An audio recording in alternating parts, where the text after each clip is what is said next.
दोस्तों नमस्कार, प्रणाम। संस्कार कोचिंग यूट्यूब चैनल में एक बार फिर से। दोस्तों फिलहाल देश में कोरोना वायरस की वजह से लॉकडाउन की स्थिति चल रही है। लॉकडाउन में मैं भी अपने घर पे हूँ और अब सभी लोगों से गुजारिश करता हूँ कि सुरक्षित रहने के लिए आप लोग भी अपने घर पे रहें और बहुत अत्यंत ज़रूरी काम हो तो घर से निकलें। दोस्तों मैं आप लोग की सेवा में घर बैठे ही कुछ वीडियो डाल रहा हूँ, जिसकी वजह से नोट्स का सहारा लेना पड़ रहा है। नोट्स के माध्यम से मैं वीडियो डाल रहा हूँ। तो दोस्तों आज के वीडियो में मैंने सोचा कि आने वाले समय में बहुत जल्द ITI 2020 का एग्ज़ाम होने वाला है, तो मैं क्वेश्चंस को सिलेक्ट किया है क्वेश्चन बैंक के तौर पे।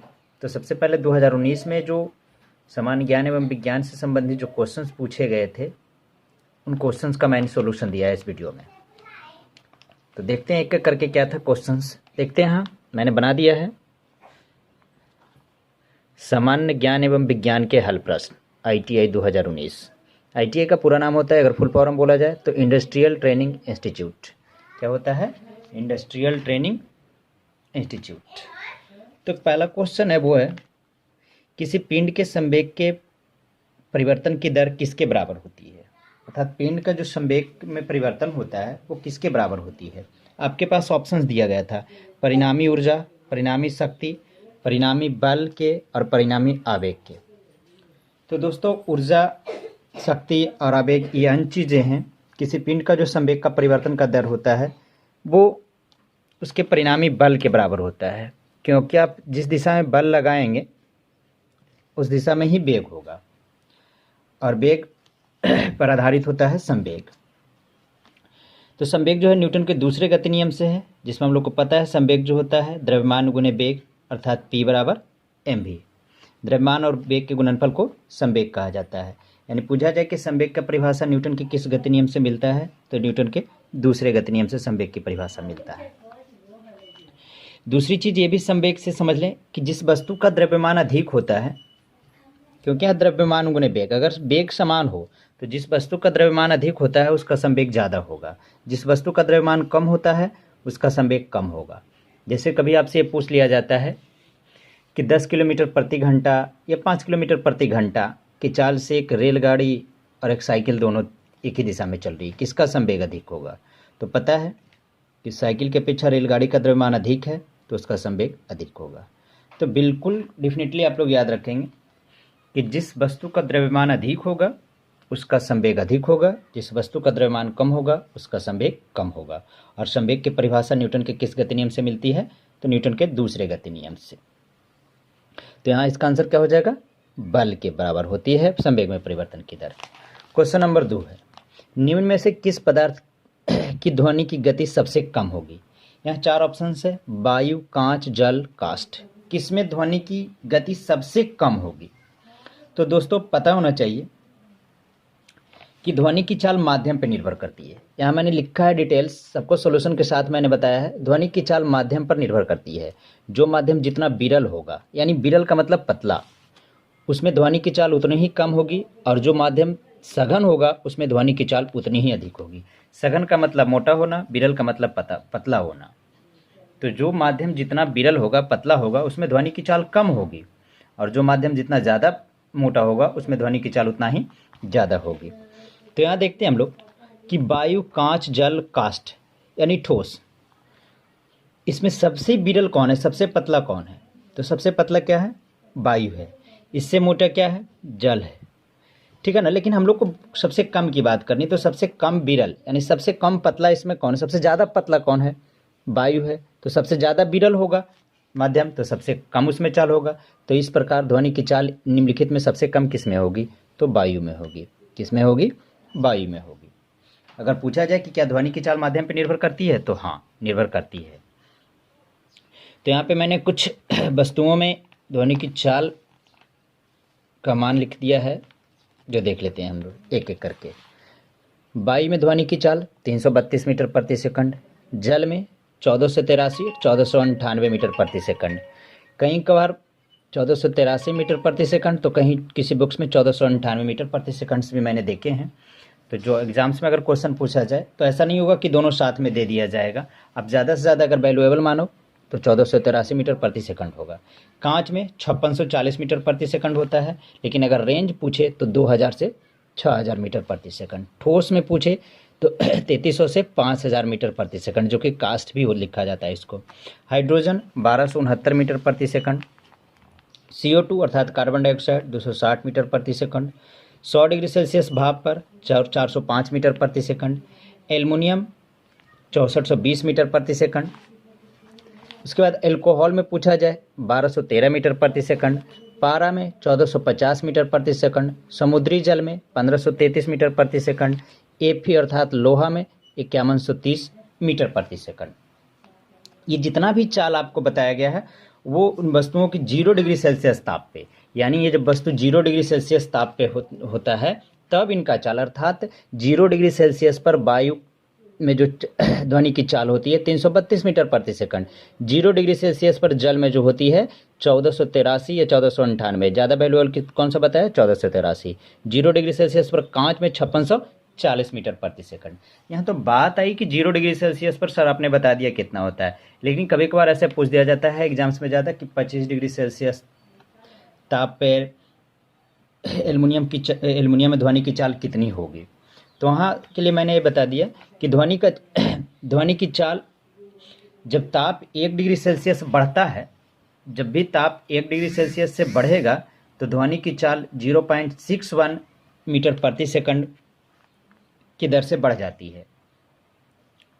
अर्थात जब जितना डिग्री सेल्सियस चाल बढ़े 0.6 मीटर प्रति सेकंड ध्वनि की चाल उस माध्यम में क्या होती है? बढ़ जाती है।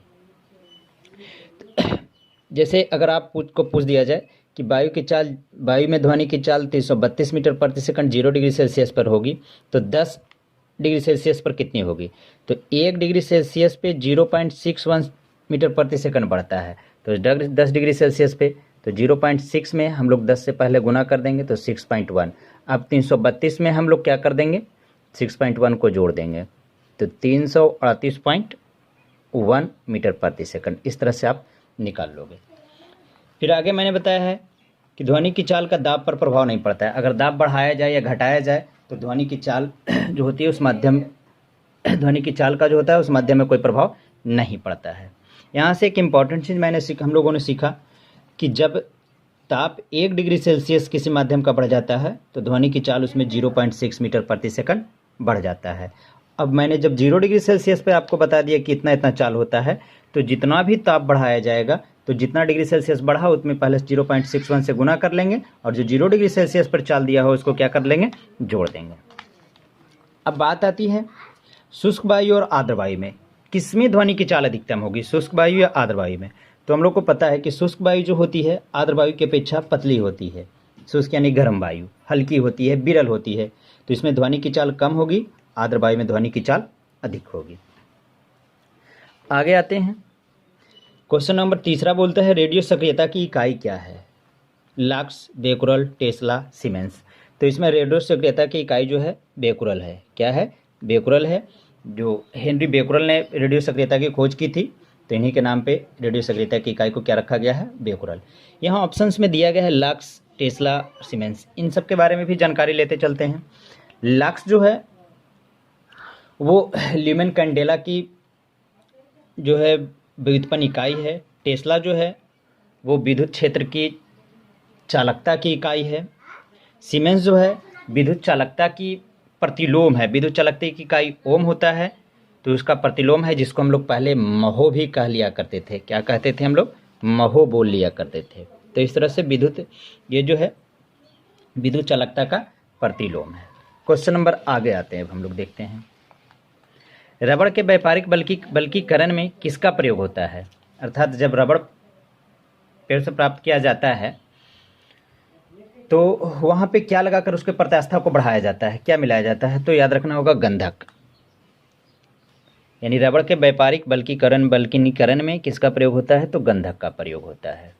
अगर यहाँ से आपसे ये भी पूछ दिया जाए कि बल्कनीकरण क्या है, तो रबड़ में गंधक मिलाने की प्रक्रिया को बल्कनीकरण या सल्फोनाइजेशन भी बोलते हैं हम लोग। अर्थात सल्फर, गंधक का मतलब क्या? सल्फर, इसलिए सल्फोनाइजेशन भी बोला जाता है। अगला क्वेश्चन है निम्न में कौन स्ट्रेंजर गैस है? यानी स्ट्रेंजर गैस के नाम से किन्हें जाना जाता है? AR यानी ऑर्गन, Na अर्थात नियॉन, Xa अर्थात जिनॉन, N2 अर्थात नाइट्रस ऑक्साइड। तो इसमें जो जिनॉन है उसे स्ट्रेंजर गैस के नाम से जाना जाता है। किसे जाना जाता है? नियॉन। क्योंकि ये सब अक्रिय गैस है। अक्रिय गैस किसी दूसरे तत्वों से कोई अभिक्रिया नहीं करती, लेकिन जो जिनॉन है तो वही क्रिया करके बनाती हैं कुछ यौगिक, इसलिए इन्हें स्ट्रेंजर गैस भी कहा जाता है। फिर यहाँ पर बात करते हैं AR अर्थात ऑर्गन। विद्युत बल्ब में इसका प्रयोग किया जाता है। नियॉन संकेतक बल्ब में इसका प्रयोग किया जाता है। ठीक है, आगे क्वेश्चन है कार्बन का शुद्ध रूप है। कार्बन का शुद्ध रूप इनमें कौन है? हीरा, ग्रेफाइट, चारकोल, फ्लोरीन। तो इनमें कार्बन का जो सबसे शुद्ध रूप है वो हीरा होता है। कौन सा आंसर होगा? हीरा होगा। उसके बाद कुछ और चीज़ है कि हीरा जो ग्रेफाइट है और कार्बन है, ग्रेफाइट है, उसके बाद जो हीरा है वो कार्बन के अपरूप है। इसके अलावा फ्लोरीन भी कार्बन का एक अपरूप है। एक एग्जाम में मैंने देखा था कि पूछ दिया गया था कि ग्राफीन क्या है, तो ग्राफीन भी कार्बन का एक अपरूप ही है। उसके बाद यहाँ सीखते चलते हैं कि हीरा की जो बनावट होती है वो चतुष्फलकीय होती है और ग्रेफाइट की जो बनावट होती है वो षष्ठफलकीय होती है। कभी ये भी पूछा जाता है कि हीरा की बनावट कैसी होती है, तो चतुष्फलकीय होती है, ग्रेफाइट की बनावट षष्ठफलकीय होती है। आगे निम्न में कौन सबसे अधिक मृदु है? मृदु का मतलब अधिक मुलायम। सोडियम, एल्युमिनियम, लोहा, लिथियम। तो इनमें सबसे मुलायम कौन सा है? सोडियम होता है। कौन है? सोडियम है, जिसे चाकू से काटा जा सकता है। यहाँ कभी ये पूछा जाता है कि सोडियम को कहाँ रखा जाता है, तो सोडियम को केरोसिन तेल में रखा जाता है, इसलिए कि वायु के संपर्क में आते ही जल उठता है। तो इसे बचाने के लिए इसको कहाँ रखा जाता है? सोडियम को केरोसिन तेल में। आगे है मस्तिष्क का सोचने वाला मुख्य भाग कौन है? तो इसका आंसर क्या था? ने सोडियम। मस्तिष्क का सोचने वाला मुख्य भाग क्या है? मध्य मस्तिष्क, अधश्चेतक, अग्र मस्तिष्क, पश्च मस्तिष्क। तो मस्तिष्क का जो सोचने वाला मुख्य भाग होता है अग्र मस्तिष्क होता है, यानी आगे वाला भाग होता है। यहाँ मैंने डिटेल्स में दिया है कि अग्र मस्तिष्क का सबसे बड़ा भाग है, यह आगे के भाग में होता है। ठीक है, मस्तिष्क यहाँ पूछा जाए कि मस्तिष्क का सबसे बड़ा भाग कौन सा भी है, तो अग्र मस्तिष्क है। यह कहाँ होता है? आगे के भाग में होता है। फिर एक मैंने बताया कि सेरिब्रम को बुद्धि एवं चतुराई का केंद्र कहा जाता है। अगर यह पूछा जाए कि जो मस्तिष्क होता है उसमें बुद्धि एवं चतुराई का केंद्र किसे कहा जाता है, तो सेरिब्रम को कहा जाता है। किसको कहा जाता है? सेरिब्रम को कहा जाता है। क्वेश्चन नंबर 9 है मूत्र में विटामिन होता है। कौन कौन सा विटामिन? विटामिन बी, सी, बी एवं सी दोनों ए। तो मूत्र में विटामिन बी एवं सी दोनों होते हैं। मूत्र में कौन कौन से विटामिन? विटामिन बी एवं सी दोनों होते हैं। मूत्र के बारे में मैंने थोड़ा सा डिटेल्स दिया है कि मूत्र जो होता है वो उसकी जो प्रकृति होती है वो अम्लीय होती है, जिसका पीएच मान 6.4 होता है। मूत्र का पीएच मान कितना? 6.4 अर्थात अम्लीय। फिर मैंने बताया है कि NH3 के कारण गंध। पूछा जाए कि मूत्र में गंध क्यों होता है, तो हम लोग को पता होना चाहिए कि मूत्र हम लोग जब त्याग करते हैं तो उसमें यूरिया होता है, और मूत्र त्याग करने के बाद जैसे ही वो वायु के संपर्क में आता है तो यूरिया अमोनिया में बदल जाता है, और उस अमोनिया के कारण मूत्र में क्या होती है? गंध होती है। यहाँ हम लोगों ने पढ़ा जो यूरिया को हवा से संपर्क में आने से बनता है। यकृत कोशिका अमीनो अम्ल एवं रुधिर के अमोनिया को यूरिया में बदल देता है। सबसे पहले अगर बात किया जाए तो कि हम लोग का जो यकृत होता है उसमें जो अमीनो अम्ल होता है ना, अमीनो अम्ल एवं रुधिर में जो अमोनिया होता है उसे यूरिया में बदलता है। फिर यूरिया मूत्र के माध्यम से शरीर के बाहर आता है, फिर यूरिया पुनः हवा के संपर्क में आकर के अमोनिया में बदल जाता है और गंध देता है। क्वेश्चन नंबर 10 विषाणु से होने वाला रोग है, यानी विषाणु से कौन सा रोग होता है इनमें? यक्ष्मा, जिसको टीबी भी बोला जाता है, टाइफाइड, इन्फ्लुएंजा, जिसको फ्लू भी बोला जाता है। इन्फ्लुएंजा को क्या बोलते हैं? फ्लू। डिप्थीरिया। तो मैंने विषाणु से होने वाला एक वीडियो डाला है, उसमें ट्रिक बताया है जिसमें आप आसानी से पहचान जाओगे देखने के बाद कि जो टाइफाइड जो इसमें होता है विषाणु से होने वाला रोग पूछ रहा है, सॉरी, तो इन्फ्लुएंजा जो है वो विषाणु से होने वाले रोग है। बाकी यक्ष्मा, टाइफाइड, डिप्थीरिया ये सब जो है जीवाणु से होने वाला रोग है। फिर इसमें किसमें त्वचा एक श्वसन अंग है, यानी श्वसन त्वचा के माध्यम से होता है। कॉकरोच में, मेढक में, शार्क या व्हेल। तो इसमें त्वचा के माध्यम से श्वसन मेढक में होता है, और वो कब? जब वो जल से बाहर होता है तब। यहाँ मैंने डिटेल्स दिया है कि मेढक जब जल से बाहर होता है तब इसके त्वचा की म्यूकस ग्रंथि उसे नम कर देती है। जब जल से बाहर होता है तो त्वचा में म्यूकस ग्रंथि होती है जो उसे नमी प्रदान करती है त्वचा को, जिससे वातावरण में जो ऑक्सीजन होता है उसका अवशोषण आसानी से मेढक त्वचा के माध्यम से कर लेता है। फिर शुद्ध जल का पीएच मान होता है। 0, 1, 7, 14। यहाँ पूछा गया है शुद्ध जल का पीएच मान कितना होता है। तो शुद्ध जल का पीएच मान कितना, 7 होता है। आप लोग को पीएच मान का डिटेल्स पता होगा भी, नहीं तो पीएच मान वाला मेरा जो वीडियो वो देख लेंगे आप लोग। शुद्ध जल का पीएच मान कितना, 7। पीएच मान के आधार पर आप लोग को पता होना चाहिए कि 7 से कम पीएच मान वाला जो पदार्थ होता है वो अम्लीय होता है, 7 से अधिक और 14 तक जो होता है वो क्षारीय होता है, और जो 7 होता है वो उदासीन होता है। तो शुद्ध जल क्या होगा, उदासीन होगा, इसका पीएच मान कितना है, 7 होगा। क्वेश्चन नंबर आगे हम लोग देखते हैं 13। यहाँ पूछा है कि सी अर्थात कैल्शियम की परमाणु संख्या 20 है, ठीक है। तो संयोजकता क्या होगी। तो संयोजकता का मतलब हम लोग समझते हैं कि किसी तत्व के जब इलेक्ट्रॉनिक विन्यास लिखते हैं तो उनकी अंतिम कक्षा में जो इलेक्ट्रॉन होती है वो उसकी क्या कहलाती है, संयोजक, संयोजी इलेक्ट्रॉन। और अपना अष्टक पूरा करने के लिए अर्थात अस्थायी होने के लिए जितना इलेक्ट्रॉन कोई तत्व त्याग करता है या ग्रहण करता है वो उसकी संयोजकता कहलाती है। तो इसका जब इलेक्ट्रॉनिक कॉन्फ़िगरेशन, इलेक्ट्रॉनिक संरचना लिखेंगे तो 1s 2s 2p 3s 3p 4s। तो यहाँ हम लोग देखते हैं s पे अधिकतम 2 इलेक्ट्रॉन, p पे भी 2, s पे 2, p पे 6, s पे 2, p पे 6, s पे 2, 2 और 2 4, 6 4 10, 2 12, 6 18, 18 और 2 कितना, 20। अंतिम कक्षा में कितना इलेक्ट्रॉन है, 2। तो इलेक्ट्रॉनिक संरचना के आधार पर लोग को पता है कि अंत में जब 1 2 या 3 होता है तो वही उसकी संयोजकता भी हो जाती है। इस तरह से कैल्शियम की संयोजकता कितनी होगी, 2 होगी। कितना, 2। फिर एक कमरे के ताप पर द्रव धातु आधातु है। कमरे के ताप पर द्रव आधातु कौन है। तो कमरे के ताप पर द्रव आधातु ब्रोमीन है। और द्रव धातु अगर पूछा जाए तो वो क्या है, पारा है, अर्थात Hg, ये वाला ऑप्शन। लेकिन यहाँ पूछा क्या है, आधातु, तो वो क्या है, ब्रोमीन। आगे बात करते हैं खाने के सोडा का रासायनिक सूत्र। खाने के सोडा का रासायनिक सूत्र क्या है। तो खाने का सोडा का जो रासायनिक सूत्र होता है वो NaHCO3 है।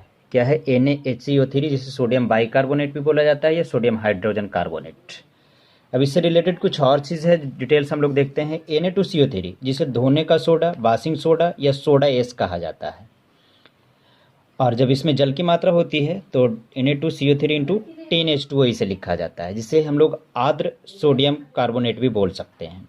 यहाँ से पूछा जाता है कि सोडियम कार्बोनेट में जल के कितने अणु समायोजित होते हैं। तो जल के कितने अणु हैं, 10 अणु समायोजित होते हैं। ये भी आप लोग को याद करना होगा।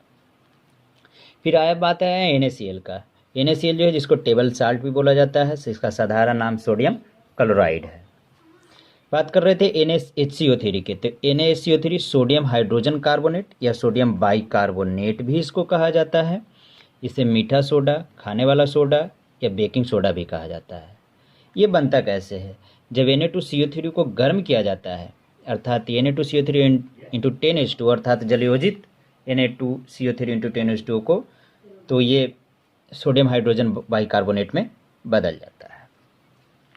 आगे के क्वेश्चन, निम्न में किस पर ऋण आवेश है, अल्फा कण, बीटा कण, गामा कण, नन ऑफ दीज।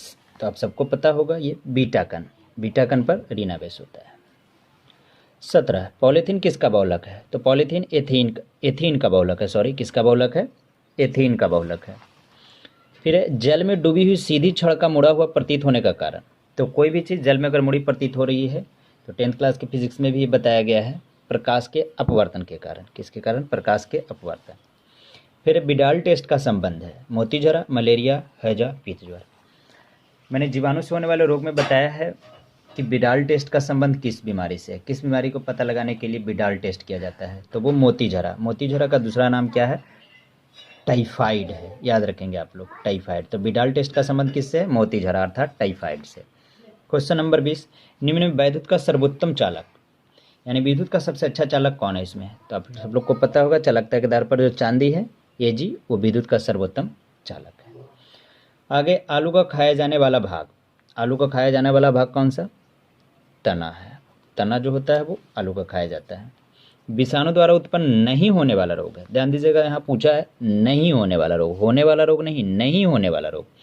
तो इसमें जो हम लोग को पता है कि विषाणु से होने वाला रोग का जो मैंने वीडियो डाला है वो वीडियो आप लोग देखेंगे तो आसानी से क्लियर हो जाएगी। पोलियो जो है, चेचक जो है, एड्स जो है, वो सब विषाणु से होता है। टीबी अर्थात एचमा जो है वो जीवाणु से होता है। विषाणु से होने वाला एक ट्रिक मैंने बताया, वहाँ ई पोखर में एक चीज़ है रानी। फिर है 23 यूरिया का निर्माण कहाँ होता है? तो यूरिया का निर्माण हमारे शरीर के यकृत में होता है। कहाँ होता है? यकृत में होता है। फिर उत्प्लावन के नियमों की खोज किसने की? तो उत्प्लावन के नियमों की खोज आर्किमिडीज ने की थी। किसने की थी? आर्किमिडीज ने की थी। फिर किस विटामिन की कमी से स्कर्वी होता है? तो विटामिन सी की कमी से स्कर्वी बीमारी होती है। विटामिन ए की कमी से रतौंधी, बी की कमी से बेरी और डी की कमी से रिकेट्स होता है। तो दोस्तों इस वीडियो में मैंने 25 क्वेश्चन बताया। मैं और सारा वीडियो 2019 का जो 100 क्वेश्चन हैं सामान्य ज्ञान का और विज्ञान का, वो मैं अलग अलग पार्ट में करके डालूंगा। ये पहला पार्ट है जिसमें मैंने 25 क्वेश्चंस को ही समायोजित किया है। डिटेल्स के साथ देने में टाइम ज़्यादा लगता है, वीडियो लंबा हो जाता है और मैं इससे भी ज़्यादा लंबा वीडियो नहीं बनाना चाहता। अगर मैं एक बार फिर कहता हूँ, अगर वीडियो अच्छा लगा हो तो लाइक, सब्सक्राइब और शेयर ज़रूर करना। धन्यवाद।